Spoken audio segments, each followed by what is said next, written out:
குருமரபு வாழ்த்து பாடலாங்களா? இந்த புத்தகத்தில் இருக்கும், முன்னாலே இருக்காங்க.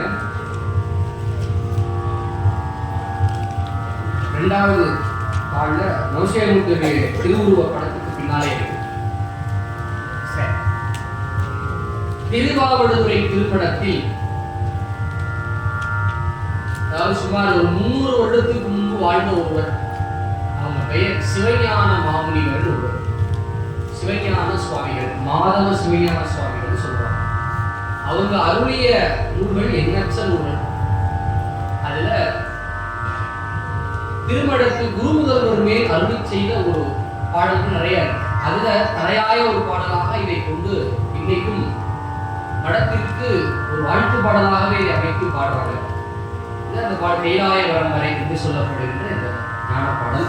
இதை நம்ம இந்த பாடலை என்னுடைய வகுப்புல சிந்திச்சுக்கலாம். ஏன்னா இது நம்ம எல்லாரும் சேர்ந்து பாடணும். நம்ம வகுப்பு தொடங்கும் போதே இதான் பாடணும், முடிக்கும் போது இதான் பாடணும். காஞ்சி புராணம் என்று சொல்லப்படுகின்ற காஞ்சி புராணத்துல இந்த குருமரபு வாழ்த்து பாடல் அமைய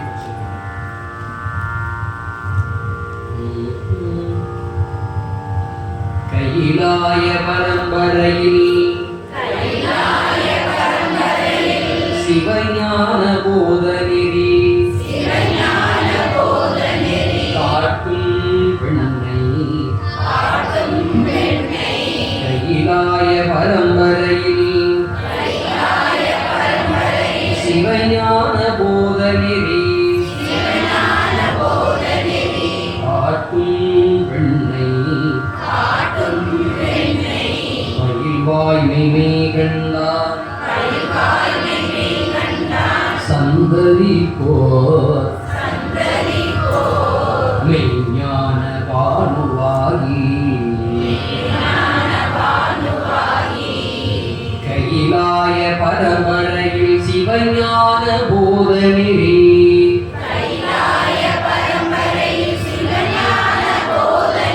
காட்டும் பெண்ணை.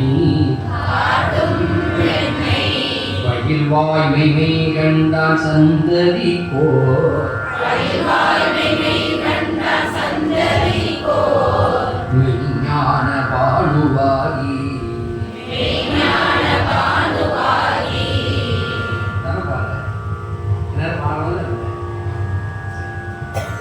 குயிலாரும் பொழில் திரு ஆவடு துறைவாள். குயிலாரும் பொழில் திரு ஆவடு துறைவாள். குரு நமச்சிவாய தேவன். குயிலாரும் பொழில் திரு ஆவடு துறைவாள். குரு நமச்சிவாய தேவன்.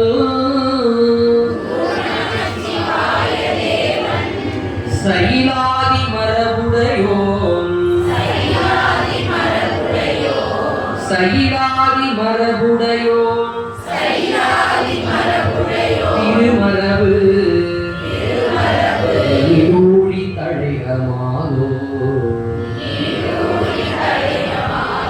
சைலாதி மரபுனா நந்தி மரபு, நந்தியினுடைய மரபு. நந்தி தேவர் தான் நம் மரபுக்கெல்லாம் தலைமையான மரபு நந்தி மரபு. அவர்தான் குருநாதர். சைவத்துறையில குருநாதர் அப்படின்னா நந்தி தான் முதல் குருநாதர். அவரிடமிருந்து உபதேசம் பெற்று வருகின்ற வழிதான் நம்முடைய நமசிவாயமூர்த்தி மெய்கண்டார் வழி. இப்பொழுது 24வது சன்னிதானங்களாக எழுந்தருளி இருக்கக்கூடிய நம்முடைய அம்பலவான தேசிய வருமானசரிய சுவாமிகள் அந்த செங்கோலை ஆட்சி செய்து வருகிறார். எனவே இவ்வாறு குருமரபு வாழ்த்து பாடல் இந்த பாடல். இந்த பாடித்தான் நம்ம என்ன செய்யணும், வழிபாடுகளை துவங்க வேண்டும். சரி.